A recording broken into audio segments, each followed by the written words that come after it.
Hello, আসসালামু আলাইকুম। কেমন আছেন সবাই? আশা করি ভালো আছেন।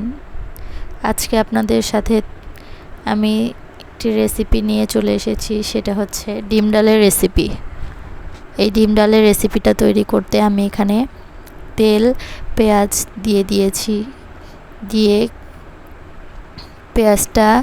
পেঁয়াজ, তেল, 2টা শুকনো মরিচ আর তেজপাতা দিয়ে এখন ভালো করে ভেজে নেব।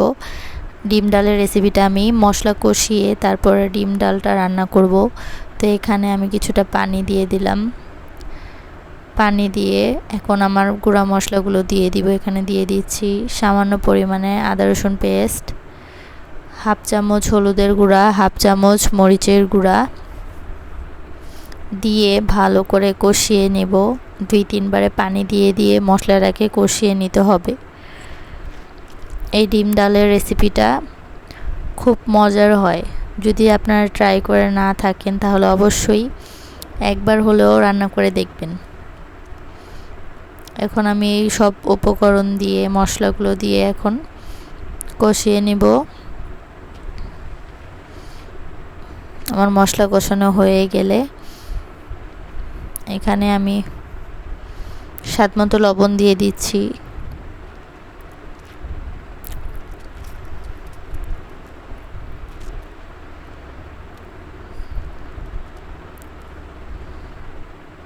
দুই তিনবারে পানি দিয়ে কিন্তু মশলাটাকে আমি ভালো করে কষিয়ে নিয়েছি। দেখুন তেল ভেসে এসেছে।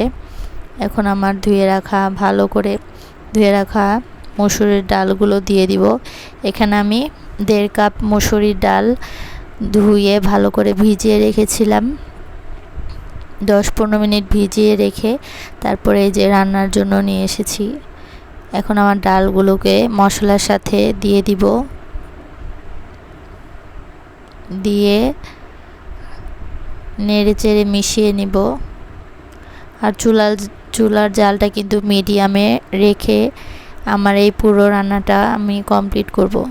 যে পর্যন্ত ডালটা না সিদ্ধ হয় ওই পর্যন্ত কিন্তু আমার চুলার আঁচটা মিডিয়ামে রাখতে হবে। এখন আমি ভালোভাবে মিশিয়ে নিয়ে ডালটা ঢেকে রেখে দিব। 5 মিনিট আমি ঢেকে রান্না করব।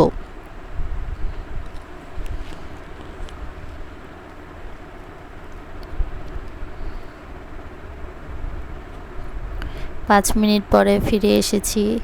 দেখুন আমার ডালটা কিন্তু অনেকটাই সিদ্ধ হয়ে এসেছে। আমি এখানে 2 কাপ পানি দিয়ে দিলাম ডালটাকে সিদ্ধ হওয়ার জন্য।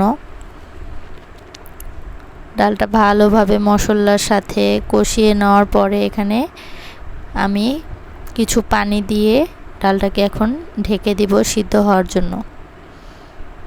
এই তো আমার ডালটা এখন সিদ্ধ হয়ে এসেছে 80%। আমি এখন আরও কিছুক্ষণ জাল করে নেব।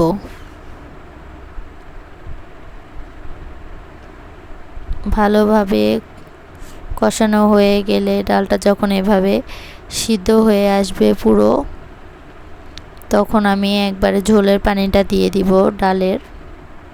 এখানে আমি 2 কাপ পানি দিয়ে দিচ্ছি। দিয়ে এবং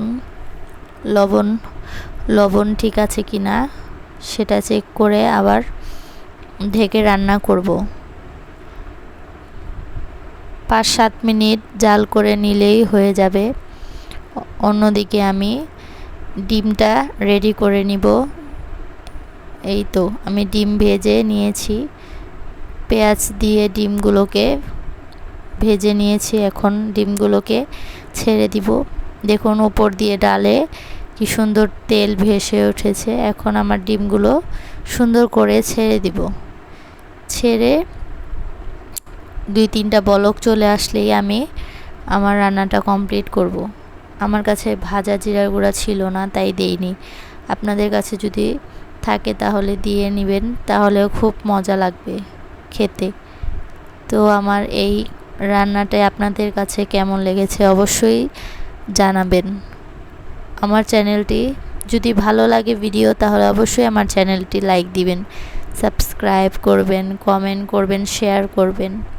আসসালামু আলাইকুম, ধন্যবাদ।